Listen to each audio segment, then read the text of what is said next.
Hey hello guys, welcome back to the channel. So ఈరోజు video topic ఏంటి అంటే మన బైక్ బజాజ్ NS 160 సిటీలో రైడ్ చేసినప్పుడు ఫీలింగ్ ఎలా ఉంటుంది, అంటే కంఫర్ట్గా ఉంటుందా లేదా. అండ్ అలాగే బైక్ గురించి నాకు ఇన్స్టాగ్రామ్లో కొన్ని మెసేజెస్ అయితే వచ్చాయి. అన్న మేము స్టూడెంట్స్, పార్ట్ టైంలో మేము స్విగ్గీ ఇన్స్టామార్ట్ కూడా చేస్తాము, సో ఈ బైక్ మాకు సూట్ అవుతుందా లేదా అని నాకు మెసేజెస్ అయితే వచ్చాయి. సో వాళ్ళకు కూడా ఈ వీడియోలో నేను క్లారిటీ ఇస్తాను. అండ్ అలాగే బైక్లో బేసిక్ ఫ్యూచర్ గురించి అయితే ఈ వీడియోలో మీకు ఎక్స్ప్లెయిన్ చేస్తా. అండ్ ఇంకొకటి, ఆఫ్ రైడింగ్కి ఈ బైక్ సూట్ అవుతుందా లేదా అనేది ఈ వీడియోలో మనం డిస్కస్ చేసుకుందాం. ఇంకొక టాపిక్ ఏంటి అంటే ఫ్యూయల్ అప్డేట్ అనమాట, అంటే మైలేజ్ ఎవ్రీథింగ్. ఇప్పుడు E20 ఫ్యూయల్ అయితే వచ్చింది, సో దాని గురించి కూడా మీకు ఈ వీడియోలో ఎక్స్ప్లెయిన్ చేస్తా. సో లేట్ చేయకుండా అయితే మనం వీడియో అయితే స్టార్ట్ చేసేద్దాం. Let's go. ఫస్ట్ మనం సిటీ రైడ్ కంఫర్ట్ గురించి మాట్లాడుకుంటే ఈ బజాజ్ NS 160 బైక్ వచ్చేసి పర్ఫెక్ట్ ఉంటుంది. అండ్ అలాగే ఎవరైతే మిడిల్ క్లాస్ పర్సన్స్ ఉన్నారో, బడ్జెట్లో బైక్ కోసం ఎవరైతే చూస్తున్నారో, సో సిటీ రైడ్ కంఫర్ట్ అయితే చాలా పర్ఫెక్ట్ ఉంటుంది. అండ్ అలాగే ఎవరైతే అప్పుడప్పుడు సండే రైడ్స్కి వెళ్తారో, నార్మల్ రైడ్స్కి వెళ్తూ ఉంటారు కదా, వాళ్ళకు కూడా నో ప్రాబ్లం, బాగానే ఉంటుంది బైక్ అయితే. ఎవ్రీథింగ్ ఫ్యూచర్స్ కూడా మనకి ఇందులో బాగానే ఉంటాయి. సో ఎవరైతే పర్సన్స్ ఉంటారో, ఎవరైతే బై చేద్దాం అనుకుంటున్నారో, సో వాళ్ళైతే సిటీ రైడ్ కంఫర్ట్ గురించి ఆలోచించాల్సిన అవసరం లేదు. బైక్ అనేది ఎవ్రీథింగ్ బాగానే ఉంటుంది. సిటీస్లో కాకుండా మనకి ఈ లాంగ్ రైడ్స్ కూడా బాగానే ఉంటుంది బైక్ ఇది. సో వన్ థింగ్ ఏంటి అంటే సీట్ ఉంది కదా, సీట్ కుషనింగ్ మనం కొంచెం చేంజ్ చేసుకుని సో లాంగ్ రైడ్స్కి అయితే ప్రిపేర్ అవ్వాలి, లేదంటే కొంచెం పెయిన్ అనేది వస్తుంది, బ్యాక్ పెయిన్ లాంటిది జనరేట్ అవుతుంది. సో అదొక్కటి మీరు చూసుకుంటే లాంగ్ రైడ్స్ కూడా పర్ఫెక్ట్ ఉంటుంది బైక్, ఇష్యూస్ అయితే రావు. చాలామంది లదాఖ్ వెళ్ళిన వాళ్ళు కూడా ఉన్నారు ఈ బైక్ మీద, బజాజ్ బైక్ మీద. బైక్ తీసుకున్న తర్వాత ప్రాపర్ ఇంటర్వెల్స్ అయితే తీసుకోండి, సర్వీస్ ఇంటర్వెల్స్. సో ఈ బైక్ అయినా కాదు, ఏ సూపర్ బైక్ అయినా, ఏ అడ్వెంచరస్ బైక్ అయినా సరే, ప్రాపర్ సర్వీస్ ఇంటర్వెల్స్ తీసుకున్నట్టయితే మన ఇంజన్ లైఫ్ బాగుంటుంది. అండ్ అలాగే పర్ఫార్మెన్స్ ఎవ్రీథింగ్ బాగుంటాయి. సో బైక్ కూడా మనకి గుడ్ కండిషన్లో ఉంటుంది. సో ప్రాపర్ ఇంటర్వెల్స్ అయితే తీసుకోండి, సర్వీస్ ఇంటర్వెల్స్. మెయిన్లీ ఇన్స్టాగ్రామ్లో నాకు ఏవైతే మెసేజెస్ వచ్చినాయో స్టూడెంట్స్ నుంచి, సో అన్న ఈ బైక్ తీసుకోవచ్చా లేదా, మేము పార్ట్ టైంలో స్విగ్గీ డెలివరీస్ అవి చేస్తూ ఉంటాము, సో తీసుకోవచ్చా లేదా అని నన్ను అడిగారు. సో వాళ్ళకైతే ఏం చెప్తా అంటే, నేను బైక్ అయితే ఎవ్రీథింగ్ పర్ఫెక్ట్ ఉంటుంది డెలివరీస్ కానీ, మీరు పార్ట్ టైం స్టూడెంట్స్ కాబట్టి కాలేజ్కి వెళ్ళడం కానీ, సిటీ రైడ్స్లో కానీ ఎవ్రీథింగ్ బాగానే ఉంటుంది.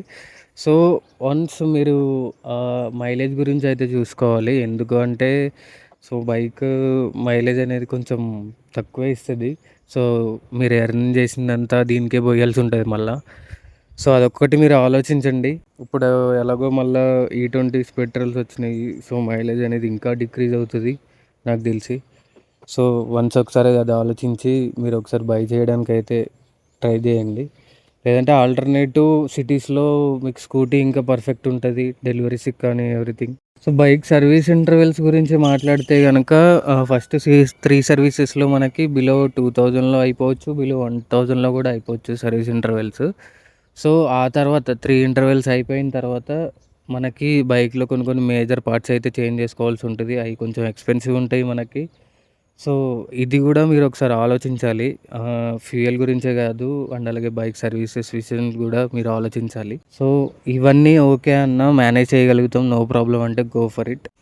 బైక్లో మనం కొన్ని బేసిక్ ఫీచర్స్ గురించి ఎక్స్ప్లెయిన్ చేసినట్టయితే, సో మనకి డిస్ప్లేలో చూసుకున్నట్టయితే మనకి నావిగేషన్ కూడా ఉంటుంది అనమాట బైక్లో. మనం అది బ్లూటూత్ ద్వారా కనెక్ట్ చేసుకోవాలి. ఇది నావిగేషన్ ఇండికేటర్స్ అయితే ఇలా రౌండే ఉంటాయి. అది మనం బ్లూటూత్ ద్వారా యాప్లో ఎనేబుల్ చేసుకుంటే మనకి కనెక్ట్ అయిపోతుంది. అండ్ అలాగే ఇందులో కాల్స్ ఆన్సర్ చేయడానికి కూడా ఉంటుంది. మనకి బ్లూటూత్ కనెక్ట్ చేసినాక మనకి ఎవరైతే పర్సన్ కాల్ చేస్తున్నారో వాళ్ళ నేమ్ అయితే ఇక్కడ జనరేట్ అవుతుంది. వాళ్ళది కాల్ కూడా మనం ఆటోమేటిక్గా ఇక్కడ మోడ్ ఆప్షన్ ఉంటుంది. సో ఈ బటన్ నొక్కితే కాల్ ఆప్షన్ కాల్ ఆన్సర్ అవుతుంది. ఇది నొక్కితే మళ్ళీ కాల్ ఎండ్ అయిపోతుంది. అండ్ అలాగే ఇందులో మనం టైం కూడా చూసుకోవచ్చు. ఇది ఆర్పిఎం మీటర్ ఇది. అండ్ అలాగే ఇక్కడ ఫ్యూయల్ ఇండికేటర్, ఇది ఓడోమీటర్ ఉంటుంది. అండ్ అలాగే బైక్లో మనకి ప్రజెంట్ ఎంత ఫ్యూయల్ అయితే ఉంటుందో ఆ ఫ్యూయల్ రేంజ్ బట్టి బైక్ ఎన్ని కిలోమీటర్లు అయితే వెళ్తుంది అనేది మనకి ఇందులో చూపిస్తుంది. అండ్ అలాగే ట్రై చేయాలనుకుంటారో వాళ్ళకి వాళ్ళ పేరెంట్స్ ఎవరైతే ఉంటారు కదా, సో వాళ్ళకి ఏమి ఇబ్బంది రాకుండా మనకి శారీ గార్డ్ కూడా అవైలబుల్ ఉంది ఇక్కడ. శారీ గార్డ్ అండ్ అలాగే ఇంజన్ ప్రొటెక్షన్, ఇంజన్ గార్డ్ కూడా ఉంటుంది. అండ్ అలాగే మనకి ఎప్పుడైనా ఎమర్జెన్సీగా మొబైల్ ఛార్జింగ్ అయిపోయినట్టయితే మనకి ఇక్కడ యూఎస్బి సాకెట్ అయితే ఉంటుంది. మన ఫోన్ అయితే ఛార్జింగ్ చేసుకోవచ్చు ఇక్కడ. నెక్స్ట్ వచ్చేసి మనం ఆఫ్ రోడింగ్ గురించి మాట్లాడుకుంటే ఈ బైక్ ఆఫ్ రోడింగ్కి అయితే అసలు సెట్ అయితే కాదు. ఏదో రోడ్స్ మీద చిన్న చిన్న హోల్స్ ఉన్నాయి అంటే ఆఫ్ రోడింగ్లో చిన్న చిన్న హోల్స్ ఉన్నాయంటే మేనేజ్ చేయగలుగుతుంది, కానీ ఫుల్లీ ఆఫ్ రోడింగ్ చేస్తా అంటే అవ్వదు. ఎందుకు అంటే ఇది అడ్వెంచరస్కి దీనికి ఉన్న సస్పెన్షన్స్కి చాలా డిఫరెన్స్ ఉంటుంది, అడ్వెంచరస్ బైక్స్కి దీనికి. సో వీటి సస్పెన్షన్స్ అనేవి చాలా ఎర్లీగా డ్యామేజ్ అయిపోతాయి అలా ఫుల్ ఆఫ్ రోడింగ్ చేస్తా అంటే. సో ఆ తర్వాత మనకు కాస్ట్ ఎక్స్పెన్సివ్ అయిపోతుంది అవి చేయించుకుందామన్నా సరే. సో ఈ బైక్ అయితే ఆఫ్ రోడింగ్కి అయితే సెట్ అయితే కాదు. ఓన్లీ ఆఫ్ రోడింగ్కి ఎవరైతే బైక్స్ చూస్తారో వాళ్ళకి మంచి బైక్స్ అయితే ఉన్నాయి. హీరో కంపెనీ నుంచి ఎక్స్పెల్స్ ఉన్నాయి. ఎక్స్పెల్స్లో డిఫరెంట్ మోడల్స్ ఉన్నాయి. మళ్ళీ ర్యాలీ ప్రో, ఇంకా మన అలాగే కేటీఎం 390 అడ్వెంచర్ ఒకటి ఉంది. ఇంకా అడ్వెంచరస్ బైక్, ఇంకా ఆఫ్ రోడింగ్కి చాలా మంచి బైక్స్ ఉన్నాయి. ఎవరైతే ఆఫ్ రోడింగ్ గురించి చూస్తారో ఒకసారి ఆ బైక్స్కి అయితే ఒకసారి చెక్అవుట్ చేయొచ్చు మీరు. లాస్ట్ వన్ వచ్చేసి E20 పెట్రోల్ అనమాట. సో E20 పెట్రోల్ ప్రజెంట్ ఇండియాలో అయితే యూస్ చేస్తున్నారు. లాస్ట్ మనకి ఇరాన్ వార్ జరిగిన కాడ నుంచి, సో అక్కడి నుంచి మనకి పెట్రోల్ సప్లై అనేది తగ్గిపోయింది. అండ్ అలాగే రీసెంట్గా చాలా బంక్స్ పెట్రోల్ ఫ్యూయల్ లేక రెగ్యులర్గా ఓపెన్ లేకుండా క్లోజ్ అవ్వడం కూడా చూసాము. E20 పెట్రోల్ వల్ల మైలేజ్ కూడా డిక్రీజ్ అవుతుందని చాలామంది చెప్తున్నారు. నేనైతే ఇప్పటివరకు అబ్జర్వ్ చేయలే.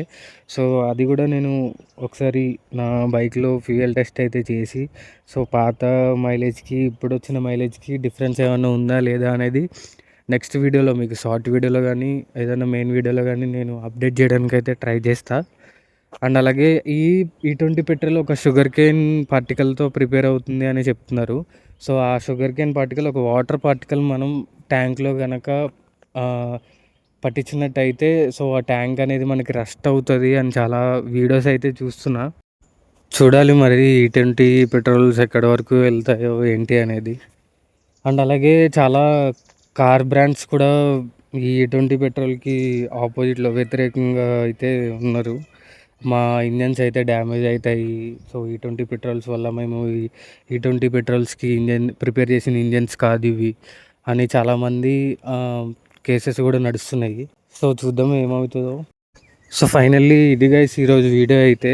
నేను చెప్పిన టాపిక్స్ అన్నీ ఎవరైతే బైక్ పర్చేజ్ చేద్దాం అనుకుంటారో వాళ్ళకైతే అర్థమైనాయి అని నేను అనుకుంటున్నా.